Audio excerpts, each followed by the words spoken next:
মানুষের জীবন কখনোই সমতল পথ নয়। কখনো সবকিছু সহজ মনে হয়, আবার কখনো পৃথিবী যেন হঠাৎ করে সব আলো নিভিয়ে দেয়। ঠিক এমন সময় মানুষ বুঝতে পারে তার শক্তি, তার সামর্থ্য, এমনকি তার পরিকল্পনাও সীমিত।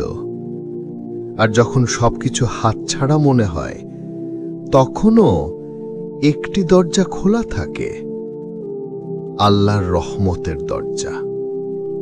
এ পৃথিবীতে কিছু মানুষ আছে যাদের পরীক্ষা যেন অন্যদের চেয়ে বেশি কঠিন, কিন্তু সেই কঠিন পরীক্ষায় তাদের ঈমানকে উজ্জ্বল করে তোলে, চরিত্রকে মজবুত করে তোলে, আর তাদের জীবনের গল্পকে করে তোলে অসাধারণ। আজকের এই গল্প তেমনই এক মেয়ের, এক দরিদ্র, লজ্জাশীলা কিন্তু ঈমান ও সতীত্বে পরিপূর্ণ মেয়ে হাবিবা, যার জীবন একদিন হঠাৎ করেই অন্ধকারে ডুবে গেল। যে হারালো বাবাকে, হারালো নিরাপত্তা, হারালো নির্ভরতা, তবুও সে হারায়নি তার ঈমান, হারায়নি আল্লাহর উপর ভরসা। মরুভূমির কঠিন যাত্রা, অশুভ মানুষের ফাঁদ আর মৃত্যুর মুখোমুখি দাঁড়িয়ে থাকা সত্ত্বেও হাবিবা দেখিয়ে দিল যে আল্লাহর উপর ভরসা রাখে, আল্লাহ তাকে এমনভাবে রক্ষা করেন যেখানে মানুষের কল্পনাও পৌঁছাতে পারে না। এই গল্প শুধু একটি মেয়ের সংগ্রাম নয়, এটি ধৈর্য, সতীত্ব, তাওয়াক্কুল আর আল্লাহর রহমতের জীবন্ত দলিল। রাত তখন গভীর। মরুভূমির নীরবতা যেন পৃথিবীর সমস্ত শব্দ গিলে ফেলেছে। আকাশ ভরা নক্ষত্র যেন আজ কিছুটা নিস্তব্ধ, যেন কোনো অদৃশ্য পরীক্ষা এই পৃথিবীতে নেমে এসেছে। দূরে একটি কাফেলার ক্ষীণ আলো দেখা যাচ্ছে, কিন্তু সেই কাফেলার মধ্যেই লুকিয়েছিল এক অদ্ভুত যাত্রা, একজন ঈমানদার নারীর যাত্রা। তার নাম হাবিবা। সে ছিল এক দরিদ্র কিন্তু পরেজগার পরিবারের মেয়ে। তার বাবা ছিল মেহনতি কৃষক, আর মা ছিলেন নম্র, ধৈর্যশীলা গৃহিণী। ছোট থেকেই হাবিবার লজ্জাশীলতা, চরিত্র আর নৈতিক শক্তি গ্রামের সবার প্রিয় করে তুলেছিল। কিন্তু আল্লাহ যাদেরকে ভালোবাসেন তাদেরকে তিনি পরীক্ষা দেন। সেই পরীক্ষার আগুনেই তাদের ঈমানকে ঝলমল করে তোলে। হাবিবার বাবা এক রাতে আকস্মিক অসুস্থ হয়ে মারা গেলেন। পরিবারের সামনে নেমে এলো অন্ধকার। তাদের ঘর ছিল ভাঙাচোরা, জমি খুবই কম, আর টাকা ছিল না বললেই চলে। মা সন্তানকে নিয়ে লড়াই করার চেষ্টা করলেও জীবনের ভার যেন প্রতিটি মুহূর্তে তাকে নুইয়ে ফেলছিল। কিন্তু হাবিবা ছিল মায়ের একমাত্র সাহস। সে বলতো, মা, আল্লাহ আছেন, তিনি আমাদের রিজিক দেবেন। মা মৃদু হেসে বলতেন, আল্লাহ তোমার ঈমানকে কবুল করুন মা। অর্থকষ্ট এমন পর্যায়ে পৌঁছাল যে ঘরে খাবারও থাকত না। প্রতিবেশীরা সাহায্য করত, কিন্তু তারা নিজেরাও গরিব। হাবিবার মা চাইলেন বৃহত্তর শহরে গিয়ে কাজ করলে হয়তো জীবনকে নতুনভাবে গড়া যাবে।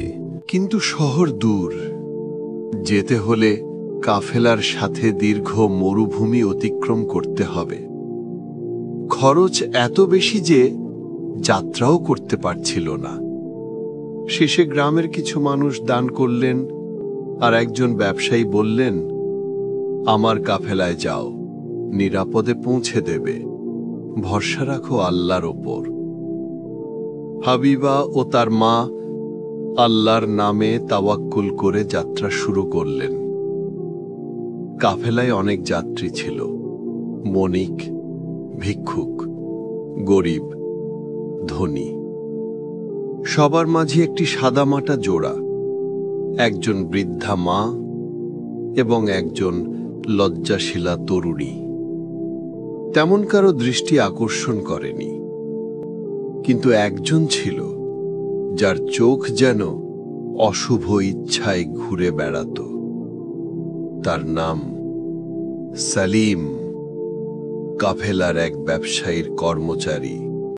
হাবিবার শালীনতা, নম্রতা দেখে তার মনে খারাপ ইচ্ছা জন্ম নিল।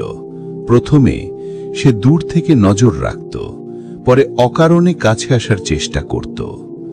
কিন্তু হাবিবা সব সময় চোখ নিচু করে রাখত, কথা কম বলতো আর মায়ের কাজ ছাড়ত না। মরুভূমি মধ্যভাগে পৌঁছালে হঠাৎ ঝড় শুরু হলো। বালু ঝড়ে পথ দেখা যায় না। কাফেলার প্রধান সিদ্ধান্ত নিল এক জায়গায় থেমে ঝড় থামা পর্যন্ত সবাইকে অপেক্ষা করতে হবে। সেই সন্ধ্যায় কাফেলার সবাই আশ্রয় নিল পাথুরে গুহার ভেতর। কিন্তু ভিড় বেশি হওয়ায় নারী পুরুষকে আলাদা থাকতে হলো। হাবিবার মা ছিলেন অসুস্থ, তাই তাকে অন্য নারীদের ঘেরায় রাখা হলো। হাবিবা আলাদা স্থানে ঠাঁই পেল, যেখানে নারীরা অনেক ছিল। কিন্তু ঝড় বাড়তে থাকায় সবাই গুটিসুটি মেরে ঘুমিয়ে পড়ল। গুহার ভেতর আধো অন্ধকার। ঠিক তখনই শুরু হলো হাবিবার জীবনের আসল পরীক্ষা। রাত গভীর হওয়ার পর হাবিবা কানে শুনতে পেল এক অদ্ভুত শব্দ, পায়ের শব্দ, তারপর নিচু স্বর। সে ভয় পেল। কেউ যেন চুপি চুপি নারীদের গুহার অংশে ঢুকে পড়েছে। হাবিবার হৃৎস্পন্দন বেড়ে গেল। এক মুহূর্ত পর বুঝতে পারল এই লোক তো কাফেলার লোকই। কণ্ঠস্বর শুনে চিনে ফেলল এ সালিম। হাবিবা দ্রুত চারপাশে তাকাল। সবাই ঘুমিয়ে। সে একটু সরে অন্যদিকে যেতে চাইল, কিন্তু সালিম পথ রোধ করে দাঁড়াল। সে ধীরে বলল, তোমার সৌন্দর্য আমাকে পাগল করে দিয়েছে। ভয় পেও না, তোমাকে আঘাত করব না, শুধু কাছে আসো। হাবিবার শরীর শিহরিত হয়ে উঠল। সে এক ধাপ পিছিয়ে বলল, আল্লাহকে ভয় করো, আমাকে এভাবে কষ্ট দিও না। সালিম হেসে বলল, এখানে কেউ নেই, তুমি আর আমি ছাড়া আর কেউ জানবে না। এই কথার মধ্যে এমন অন্ধকার ছিল যা মানুষের বিবেককে ধ্বংস করে। হাবিবা চোখ বন্ধ করে দৃঢ় কণ্ঠে বলল, আমি সর্বস্ব হারাতে রাজি, কিন্তু আল্লাহর অবাধ্য হতে রাজি নই। তুমি আমাকে ক্ষতি করতে চাইলেও আমি আল্লাহর উপর ভরসা করি, তিনি আমাকে রক্ষা করবেন। সালিম ক্রুদ্ধ হল। সে বলল, আল্লাহ এখানে তোমাকে বাঁচাতে আসবেন? মরুভূমির অন্ধকারে কে দেখবে? হাবিবার চোখে পানি এসে গেল, কিন্তু কণ্ঠ ছিল দৃঢ়। আল্লাহ দেখেন, তার কাছে সব প্রকাশ, তার হুকুম ছাড়া পাতাও নড়ে না। সালিম আক্রমণ করতে এগিয়ে এলো। ঠিক তখনই এক প্রচণ্ড শব্দ শোনা গেল। গুহার বাইরে বজ্রপাত হলো। সালিম ভয় পেয়ে পিছিয়ে গেল। এবার কাফেলার কয়েকজন আতঙ্কিত হয়ে ভেতরে ঢুকে বলল, কেউ আছো এখানে? শব্দ পেলাম। সালিম নিজেকে সামলাতে না পেরে দ্রুত অন্ধকারের দিকে পালিয়ে গেল। হাবিবা কান্নায় ভেঙে পড়ল, কিন্তু এই কান্না ছিল মুক্তির। সে সিজদা দিয়ে বলল, হে রব, তুমি আমাকে রক্ষা করেছ। কিন্তু তার জানাই ছিল না সামনের পরীক্ষা আরো বড়। ঝড় থেমে গেলে কাফেলা আবার যাত্রা শুরু করল। সালিম দূর থেকে হাবিবার দিকে বিষাক্ত দৃষ্টিতে তাকাচ্ছিল। তার ব্যর্থতা তাকে আরো প্রতিশোধ পরায়ণ করে তুলেছিল। সে মনে মনে ঠিক করল, এই মেয়েকে মরুভূমিতে ফেলে রেখে আসব, কেউ খুঁজেও পাবে না। সে চুপি চুপি আরো দুজন খারাপ লোকের সাথে নিল, যাদের নৈতিকতা ছিল খুবই নিচু।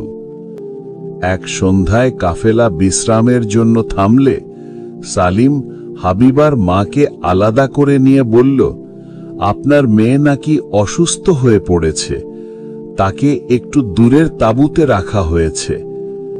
মা উদ্বেগে পড়ে হাবিবার খোঁজে বেরিয়ে গেলেন। এই সুযোগে সালিম তার সহযোগীদের নিয়ে হাবিবাকে চুপি চুপি কাফেলা থেকে দূরে টেনে নিয়ে গেল মরুভূমির মাঝখানে। হাবিবা চিৎকার করতে চাইছিল, কিন্তু চাপা দিয়ে তাকে বেঁধে ফেলে। লোকগুলো বলল, এখানে তুই মরবি, এরপর তোর মা ভাববে কাফেলায় হারিয়ে গেছিস। মরুভূমির অন্ধকার তাদের মুখকে আরো ঘৃণ্য করে তুলেছিল। কিন্তু হাবিবা ধ্বংসের মুখেও বলল, তোমরা আমাকে মেরে ফেললেও আমি আল্লাহর আদেশ ভাঙিনি। তোমরা যা করছো তার হিসাব আল্লাহ নেবেন। এই এক বাক্যে কাঁপন ধরল তাদের মনে। ঠিক তখনই দূর থেকে শোনা গেল ঘোড়ার খুরের শব্দ, জোরে জোরে দ্রুত গতিতে। সালিমরা চারপাশে তাকিয়ে ভয় পেয়ে গেল। ঘোড়ার ওপর ছিলেন কাফেলার প্রধান দলপতি হাম্মাদ। তিনি ছিলেন প্রবীণ, ন্যায়পরায়ণ ও ঈমানদার মানুষ। তিনি চিৎকার করে বললেন, তোমরা এখানে কি করছো? সালিম মুখ গুজে বলল, আমরা তো। কিন্তু হাবিবা রুদ্ধ কণ্ঠে বলল, আমাকে মরুভূমিতে ফেলে যেতে এনেছে। হাম্মাদের চোখ লাল হয়ে গেল। তিনি যোদ্ধাদের ডেকে বললেন, তাদের বেঁধে ফেলো, এদের বিচার কাফেলায় হবে। সালিম ও তার সহযোগীদের হাত পা বেঁধে কাফেলায় ফিরিয়ে আনা হলো। সবার সামনে ঘটনার বিচার হলো। হাবিবার মা মেয়েকে দেখে কান্নায় ভেঙে পড়লেন। মা, তুমি কিভাবে বেঁচে রইলে? হাবিবা বলল, মা, আল্লাহ আমাকে রক্ষা করেছেন। কাফেলার প্রধান দলপতি বললেন, এই মেয়ের ঈমান ও সতীত্ব পরীক্ষায় উত্তীর্ণ হয়েছে, আমরা গর্বিত।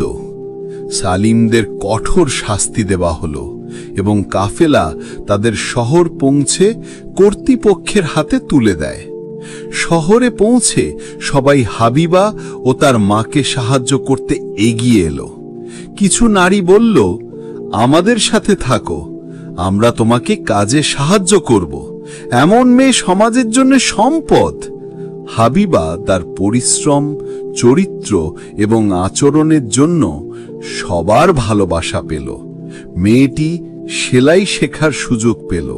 ধীরে ধীরে সে সেলাইয়ের কাজ করে রোজগার শুরু করল। তার সৎ চরিত্র, বিশ্বাসযোগ্যতা এবং নম্রতা মানুষের হৃদয় জয় করল। সময়ের সাথে সে একজন শিক্ষিত, প্রজ্ঞাবান মুসলিম মহিলা হয়ে উঠল। কয়েক বছর পর শহরের এক সম্মানিত আলেম তার ছেলের জন্য উপযুক্ত, চরিত্রবান মেয়ের খোঁজ করছিলেন। সবাই এক বাক্যে বললেন, হাবিবা চরিত্রের দিক থেকে সেরা উদাহরণ। আলেমের পরিবার হাবিবার পরিবারকে সম্মানের সাথে প্রস্তাব দিল। মা আনন্দে কেঁদে ফেললেন। যে মেয়েকে সর্বস্ব হারানোর মুখে ফেলেছিল দুনিয়া, তাকেই আজ আল্লাহ সম্মান দিলেন। বিয়ের পর হাবিবা তার নতুন বাড়িতে শান্তিপূর্ণ জীবন পেল। সে তার স্বামীকে বলেছিল, আমার জীবনের সবচেয়ে বড় শিক্ষা, যে আল্লাহর ওপর ভরসা করে আল্লাহ তাকে কখনো একা ফেলে দেন না। স্বামী বলেছিলেন, তুমি তোমার ঈমান দিয়ে পরীক্ষা পাড়ি দিয়েছ, আল্লাহ তোমার জন্য ভালোই রেখেছিলেন। এই গল্প আমাদের শেখায়, সতীত্ব মানুষের শ্রেষ্ঠ সম্পদ। আল্লাহর ওপর ভরসা করলে তিনি এমন জায়গা থেকেও সাহায্য দেন যা আমরা ভাবতেও পারি না।